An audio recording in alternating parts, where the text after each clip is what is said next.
So Rudy and Roxy have finally reunited, but you have to ask yourself at what cost. Of course, we have the man god's warning about how he shouldn't have gone at all, but then when you see how Paul is, everything points to he should go. So what is going to be the reason, right? Obviously, pretty much everyone in the Mushoku Tensei fandom assumes man god is manipulating Rudy, but we also have to recognize that all the manipulation up to this point has actually benefited him. Hell, our boy wouldn't currently be alive without his help in terms of fixing his ED, right? But the idea that this entire episode felt like the calm before the storm.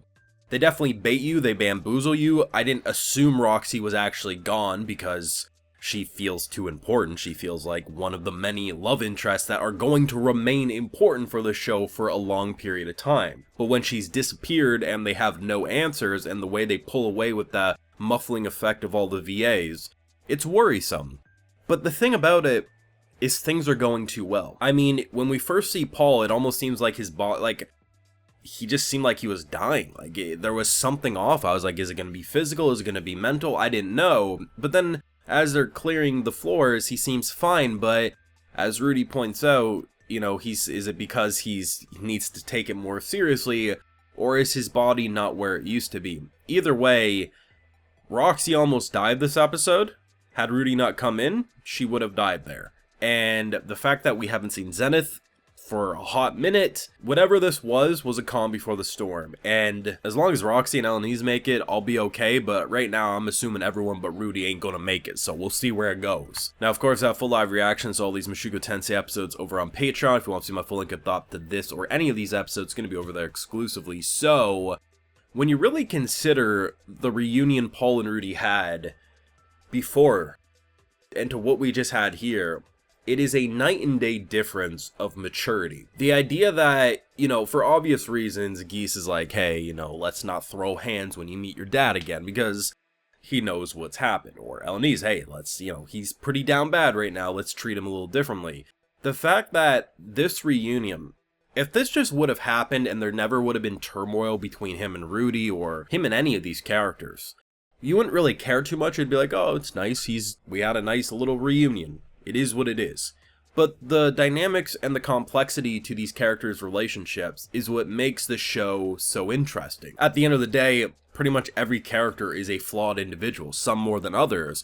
But Rudy and Paul know what it is to be flawed individuals. And I think to see the difference of Rudy beating the shit out of Paul and just so disgusted with him as a father, to coming in saying, I'm so happy I came because now you can rest. I got this. I'm gonna make sure we find mom. It's just like, it feels so rewarding because you've gone through so much turmoil. The good, the bad with Paul and Rudy. As questionable as it is how much of a sex talk should they have with each other about their personal lives. At the end of the day, the fact that they did get to have their questionable father-son bonding time is perfectly in line with the Grey Rats. I mean, really, at the end of the day, if there's a hole, a Grey Rat's gonna try to fill it.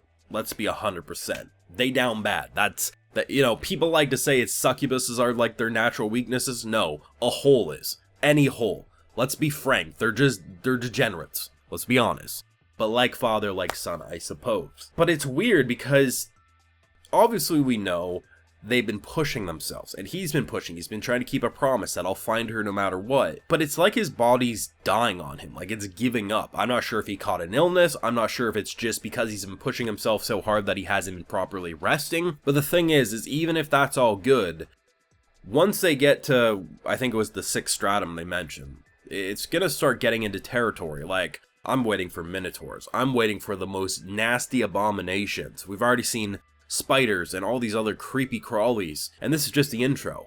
This is, as I say, an S rank level dungeon. This is Rudy's first dungeon, and Rudy is a talented guy, but they've already laid out breadcrumbs of how easy it is to kind of kill yourself in these caves. So if you were to cast fire magic as an example, the carbon monoxide would poison you. You have to be careful about not just blasting willy-nilly, because then the walls and the ceiling would cave in on you. So melee fighters are definitely very important, but of course the ice attacks and stuff like that, as we saw with Roxy and what she did, they definitely are useful, but this is a very cramped environment.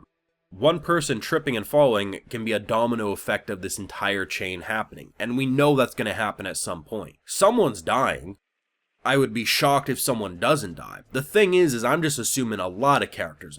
I'm walking in with worst case scenario. People like to say, oh, you're not ready. As long as at least a couple people make it out, that's better than what I'm expecting. Turning points are interesting because turning points aren't just about what happens with Rudy. It's about what happens with the world and the characters surrounding them. This turning point was the first time he really went against Man-God, and he was warned not to do it. And this could be a case where him going is the only reason some people survive. That is 100% true. But it will be interesting to see what Rudy is going to lose by the end of this core, because he's going to lose something, especially if he's regaining companions and potentially his mom. But at the end of the day, this was a great episode. It was a calm before the storm that, when you think back to Rudy and Paul's initial reunion and the freakout to where they are now, they do properly feel like a father and son, and they've bonded and have overcome that trauma of the past. And it's worrisome because Paul's body doesn't look like it's holding up that well, but maybe it is more mental than anything. But this is the type of situation that one wrong move gets you and others killed, so I don't know. But as it stands, at least we got some sort of wholesome family bonding, if not degenerate family bonding, before whatever chaos is about to happen. Poor Roxy though, man, like, she was holding up, she was doing as well as she could, and those teleporters just kept more and more creepy crawlies. Like, I can't even say I blame her for pissing herself. I mean, who the hell wouldn't in that moment? But I swear to God, if my boy pulls out her panties and say, I have a change of underwear for you because he's been holding on to that relic the whole time, I'm gonna lose it. But I feel like that's a likely possibility knowing Rudy. I will say though, I think my favorite point of this episode was actually just Paul being proud that he's learned that, you know, his son is married, is having a kid, he's gonna be a grandfather. Of course, he makes the mistake of thinking it's Eris, because that's the last thing he's really known, and then he learns about how Sylphie's actually still alive, and honestly, it's just, when you really compare the drama they've had, or even the rocky relationship they had in the early stages when he was a kid prior to the teleportation, it's just nice to have that moment because you don't know how many more of those moments you'll ever have. In general in life, you don't know. But you throw yourself in the world of Mushoku Tensei, it's a lot more up in the air, and whatever happens is going to happen, but I'm glad we got this episode before whatever chaos is about to be thrown our way. Let me know what you thought down below. Be sure to leave a like if you enjoyed, subscribe if you're new around here, of course ring that bell, and like I mentioned, we got those full live reactions over on Patreon, and hey, while you're over there, I'll also give you a video shout out. So today we have DYR, Chrono Phantom, Extrish, Nuva Gown, and Isiel Saldira. So I appreciate the support, everyone. Please take care, and y'all have a good one.